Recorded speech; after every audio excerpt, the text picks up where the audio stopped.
Hello friends, Mascha here. Well, this video has taken me more than a couple of days to sit down to film, but finally here I am, very excited to be coming to you today to share with you my favorite representations of the Sun cards from my historic and contemporary decks in the tarot library, in the tarot collection of mine, together with my understanding of this arcanum.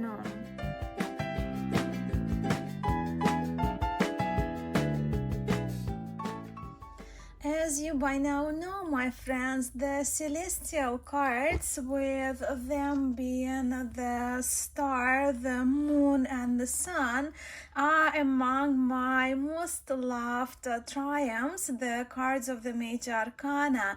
And for that reason, I allowed myself to break my rule of featuring only 5 favorites. And in fact, I have 10 representations of the Sun cards with me to feature in this video today.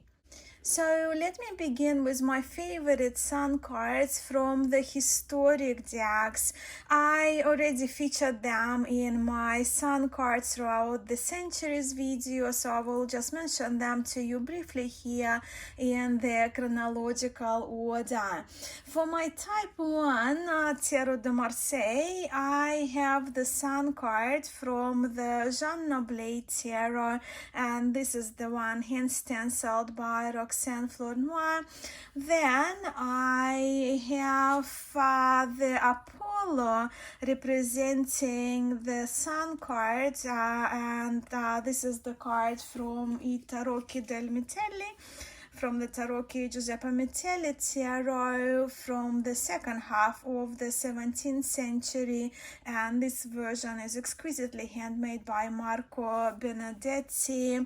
For type 2 Tarot de Marseille, my current favorite is the Sun card from the Nicolas Convert Tarot de Marseille, and this is the cleaned out restoration from Artisan Tarot by Christine Conda. As you probably know, I do go through phases and I vary things, and as I'm now diving again into Tarot de Marseille study, I have pulled a number of cleaned out Tarot de Marseille decks, hence this Sun card has made my current favorite list when it comes to the historic decks. Then I also have the beautiful Sun cards from the Edoardo Dotti Tarot, and this is the box Milanese Tarot. This is the reproduction by Giordano Berti, or by under the guidance of Giordano Berti, by Rinascimento Italian style art. And my last historic favorite Sun card is from the Thoth Tarot, painted by Lady Frida Harris. So what does the Sun card signify to me? If we look at the obvious functions of the sun, what the sun does, the sun shines the light on a matter, and on the matter in question when it comes to tarot. The sun illuminates, it makes things clearer to see. The sun radiates warmth, heat, and supports growth. So to me, this card brings clarity and exudes brightness, vitality, enthusiasm, inviting joy and cheer, play, and happiness. And with happiness in tarot, the Sun card I look for when I do love readings, love or relationship or partnership readings.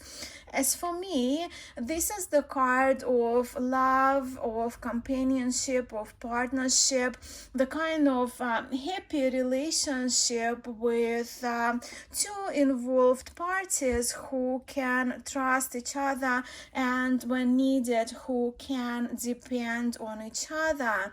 And because of these associations with the Sun cards I have just mentioned, and as you have noticed already based on the cards in front of us, the cards that I selected as my favorites, I do prefer to have two characters depicted on my Sun cards as having either two twins or a couple, can suggest that we are here to share our experiences with each other, to be equals in the relationship, where we share the mutual joy, mutual happiness, mutual respect towards each other, and a warm touch perhaps as well too.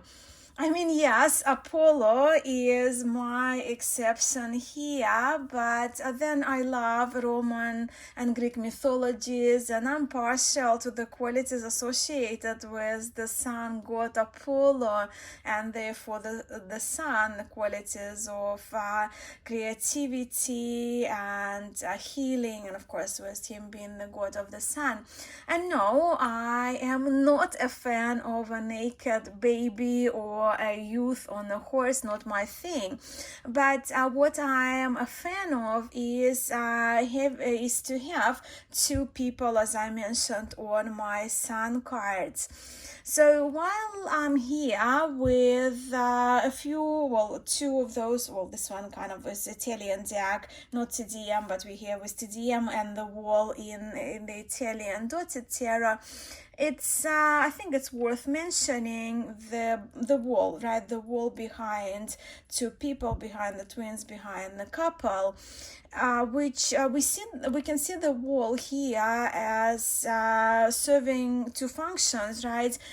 Firstly, being of protection, but also of the privacy of the relationship shared between our two characters in each of these cards. I know that many people in tarot world see the lover cards, they look for the lover cards, Arcanum 6, for love readings, but the way I have learned tarot, I've been learning tarot, and it has been further kind of reestablished in my practice from my experience, right, from the readings that I have done and recorded in my personal tarot practice.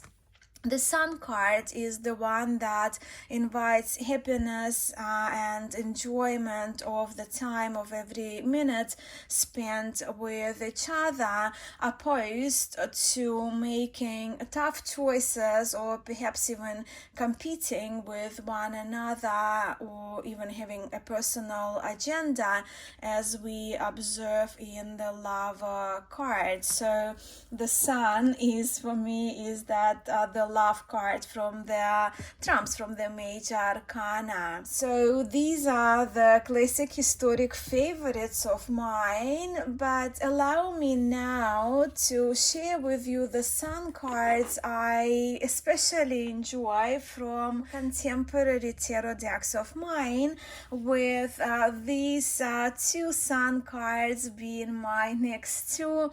And given all that I have just chatted to you about my preferences, my understanding of the Sun cards and tarot, no surprises here.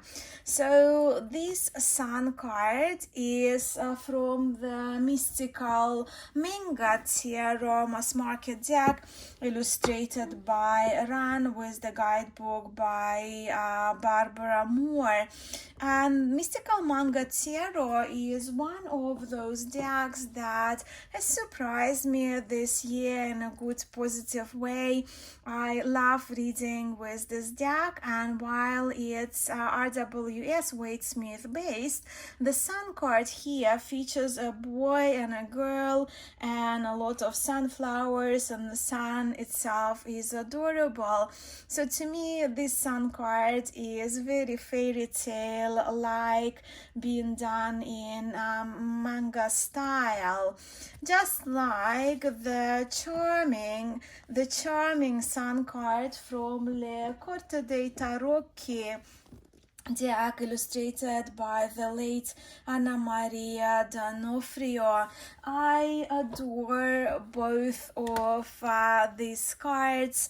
They do exude the vibrancy, the warmth and happiness and trust, but then the Sun, to me, is the warmest and most positive card of the major arcana. Next is the Sun card, Arcanum 19, from Le Tarot Schematique or Schematic Tarot by Agnès Capleux from Cartogram.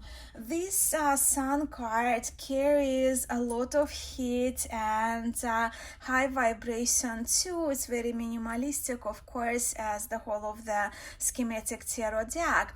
And the energy of the Sun has been put into this connection, into connecting these two elements, if you will, joining together with that extra force symbolized by this red circle.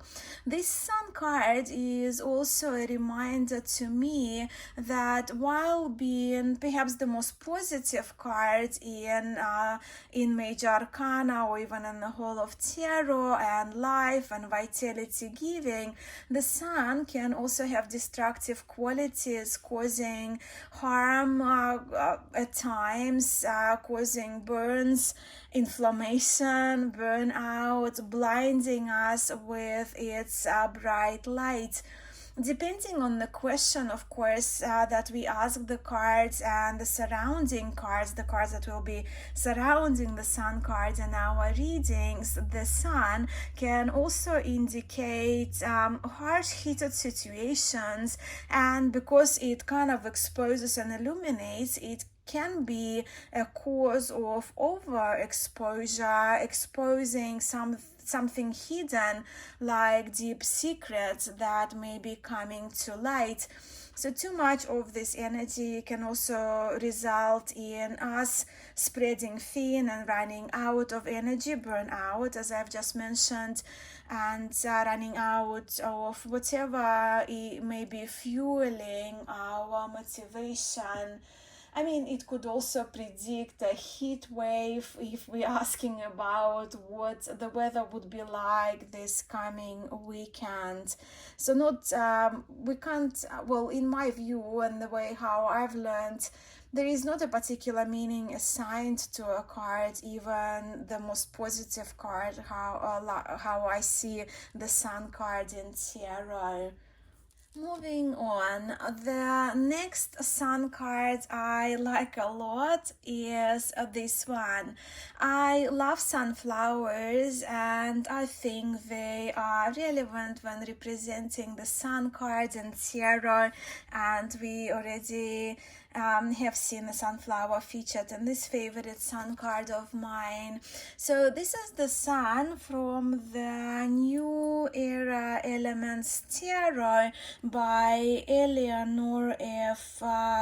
Piper or Piper, PhD. In this tarot, we have the moonflowers for the moon and sunflowers accompanying the Sun. While being sepia toned, the warmth of the Sun and its vibrancy and life force come across very well to me through this image. The sunflowers here are extending in the direction of the sun shining in the sky. The energizing sun itself ensures and nurtures the growth of the sunflowers, but then a sunflower itself gives life to and nurtures so many seeds.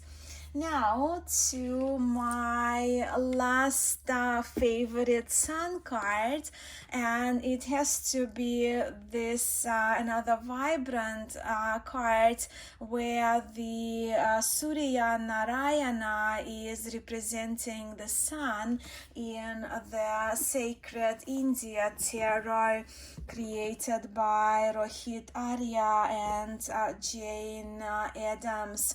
This tarot has been one of my core decks in the Top Tarot Trumps series this year, and while I had loved the Sacred India Tarot for quite a while, this Top Tarot Trumps journey this year inspired me to delve deeper into this very rich, very authentic deck, which is even dearer now to the yogi part of me. So yeah, Surya Narayana, Surya for the sun, right? Whether you practice yoga or not, you most likely would have heard of sun salutations, which form a part of most yoga classes, hatha classes, right? Where you go to practice yoga asana or yoga postural practices. And the sun salutations, they are called Surya Namaskar, where yoga practitioners do a series of yoga poses to salute the sun. But then worshipping the life-giving sun is probably one of the oldest rituals that us humans have been engaging for thousands of years, for very long time. So Surya, as we see him here, is the sun god from the Hindu pantheon. Here he is Surya Narayana and portrayed holding a water lily in one of the extending hands of his. But then Narayana also can refer to another solar deity, Vishnu, again in Hindu pantheon. So this Surya Narayana is a father, is a supreme light, dispelling darkness and inertia, tamas for yogis. He is a healer and a provider of life, vitality, and success. And some of the qualities shared that we can say Surya Narayana, some of the qualities shares with the previously mentioned Roman sun god Apollo. And these are my 10 current favorite representations of the sun card from the decks that I have in my tarot collection, from the decks that I love. So we have here 5 historic ones. Well, those I consider it's a historic deck now, right? It's a lineage of tarot, and 5 contemporary ones. And out of those mentioned 10, if I had to narrow them down to 5 favorites only, as a few of you had asked me before, those would have been my choices, narrowing from 10 down to 5. But as always, my friends, I'm very curious whether our tastes align and whether we share any of the mentioned cards, featured cards in common as our favorites for the Sun card for Arcanum 19. And I'm even more so curious to hear about how you interpret the Sun card in your readings and what your understanding of this Arcanum. with my holiday and my commitments thereafter. I know I've been behind my videos a little bit. Not every kind of couple of weeks I've done my installments, but also behind watching yours and Instagram posts included. So please give me a couple of weeks and I'm slowly kind of easing my way back into social media, and I will be making sure that I will respond to all of the comments under my videos. I will watch your installments, as I really appreciate your participation, all of you who participate in Top Tarot Trumps series, whether here on YouTube or on Instagram. But with only 2 more trumps to go, I am with my personal project of Top Tarot Trumps on track, and I should be finishing this project by the mid of December as it was planned, but no rush, it's kind of ongoing. I know that a few of you are only starting on Top Tarot Trumps adventure, and I'm excited about following. But yes, with only 2 more trumps to go, I look forward to catching you in my next installment, as we will be moving to Arcanum 20 judgment cards, and sending much love to you all. Please keep this conversation going in the comments below. Have a wonderful week, and I will catch you in my next video.